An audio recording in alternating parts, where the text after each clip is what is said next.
we were trying to figure out the Facebook live stream and all that, so we can do that Saturday.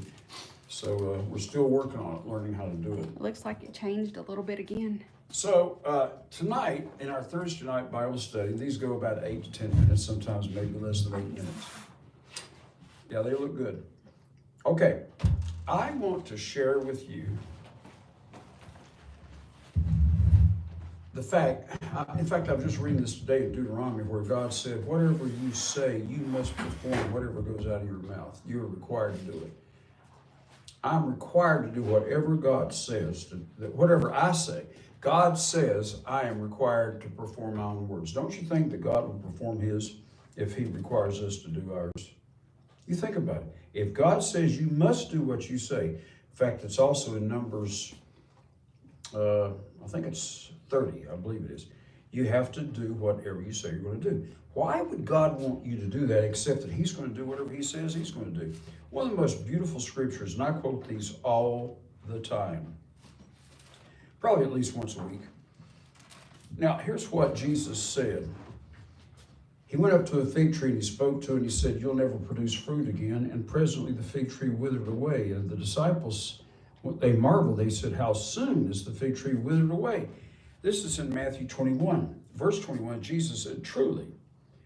Now, everything he said was the truth. But when he says truly, he's getting ready to say something profound. He said, truly, I say to you, if you, now he's talking to you. Take this personally. If you have faith and doubt not, that's the faith of God, no doubt. You have no doubt. You shall not only do what was done to the fig tree, you can do what I just did to the fig tree. You won't only do that, but if you'll have faith and have no doubt, you'll also say to this mountain. He didn't say a mountain. He's talking about a real, literal mountain of rock. So many people, I've actually been told this, he didn't mean a real mountain. The brother of Kenneth Hagin, the father of the faith movement, whom I was acquainted with some years ago, he said, Jesus didn't mean a real mountain. He's talking about a mountain in your life, depression or unhappiness, or maybe you got a problem, you're looking for a job, that's a mountain in your life. No, Jesus said, this mountain, talking about a real mountain. He said, if you'll have faith, see, that was a real fig tree. That wasn't a figurative fig tree. He said, you will not only tell the fig tree to do what I told it to do, but also if you say to this mountain, be removed and be cast into the sea, it'll be done. It's a hard thing for people to believe. And yet Jesus promised it. Next verse. And all things whatsoever you shall ask in prayer. It's time to stop and analyze what Jesus Christ said. If you can't believe this, can you ever believe John 3:16? What things soever you ask in prayer. What did he say? Anything you ask in prayer. Believing, you shall receive. If you'll believe that you're going to receive it, you're going to receive it. Now, this is a very important scripture because, you have to back up a little bit and say, well, if that's really true, how is it that I didn't win the lottery? Because last week I asked God to let me win the lottery.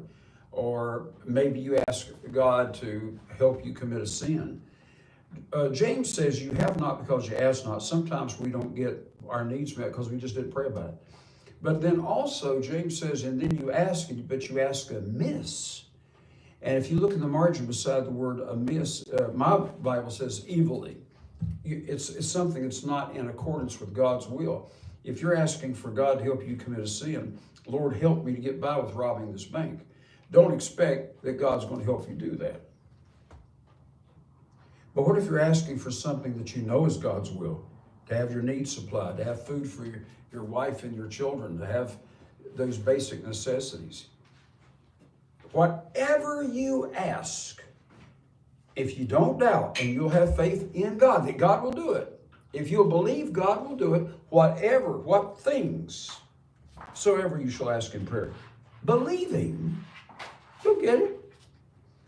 Now, here's where, this is the big bugaboo. And this is where we sometimes mess up. Like I heard a minister say a few years back now, he said, well, when it comes to moving a mountain, what if it's not God's will for me to move that mountain? Well, Jesus already said it is his will. If you'll believe that what you say will come to pass, also read Mark 11:23, you'll have whatever you say. So that's his will right there. Now you might say, but what if God doesn't want that mountain moved? He didn't yesterday, but he does now. When you speak the word, then it's his will. One of the things that I tell in our faith class that we have here at Ambassador Christian College, I mentioned the fact that Jesus prayed 3 times for God to change his will, and God basically said no. And after the 3rd time, Jesus said, well, if it's not your will, then your will be done. And so he was in the Garden of Gethsemane, he prayed. He said, now if it's not your will, then your will be done. Now, later on, I think it's chapter 26, verse 53 of Matthew, Peter takes out his sword. He's going to defend Jesus. He said, put up your sword. He said, don't you know that right now, presently, right now, I can now pray the Father, and he will send me more than 12 legions of angels. What that means is, I know God's will is for me to go to the cross.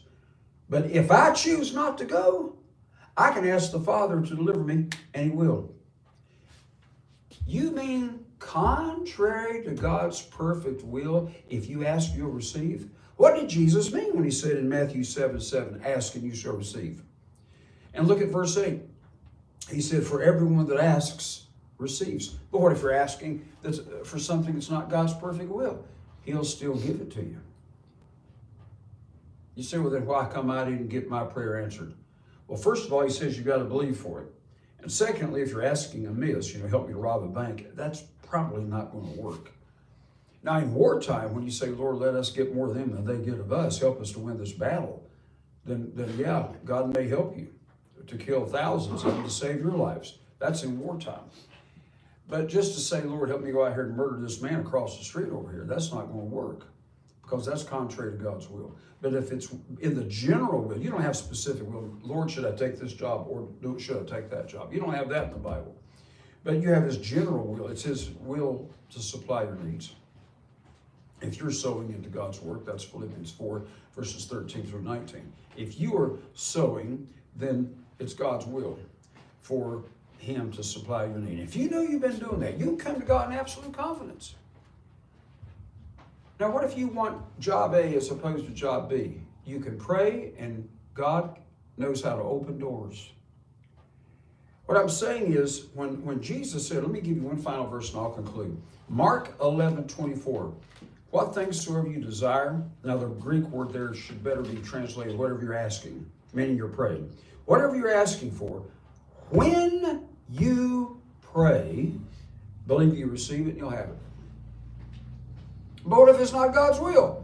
Believe you receive it and you'll have it. That's God's will. Yeah, but what if God doesn't want that mountain moved? If you want it done, believe you receive it and it'll be done. Do you see?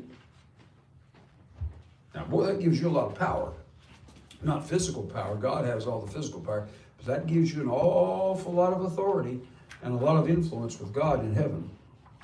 You can do miraculous things. John 14:12. You can do the works Jesus did if you'll just believe. So if you're not yet an online student, for those of you who live in other countries, you need to take our online classes at ambassadorchristiancollege.us. You can go there and apply. And if you're a high school graduate, certainly we will take you. But you need to learn these things. This is part of our associate's degree program. Be with us this Saturday at 10:30 Eastern Time, because even though we may have snow here in North Carolina, we'll still be doing it online and you won't miss a thing. So be with us at 10:30. But it'll be YouTube only. It'll be YouTube only, not Facebook. So just be YouTube, and go into your YouTube and look for Christian Fellowship Ministries. .com, I guess, isn't it? Yeah, and well, if you go to YouTube, it's Christian Fellowship Ministries, but also if they get our Friday email, there's a link to the YouTube channel under your signature. In the Friday email, there's a link there, and you click on that link, and you click on the link that goes to YouTube. You can always, I'm talking, y'all, I'm sorry. You can still if you just go straight to YouTube and you search for Christian Fellowship Ministries in the search bar on YouTube, it's the Christian Fellowship Ministries that has a world or an earth for the avatar. It's a picture of the earth, yeah. All right. Thank you for listening. Tell other people. Tell people in your community, your neighborhood, your family, and if you go to church somewhere, tell them to watch, and they may not agree with what they're going to hear, but ask them to watch and get their feedback and their opinion. Be blessed.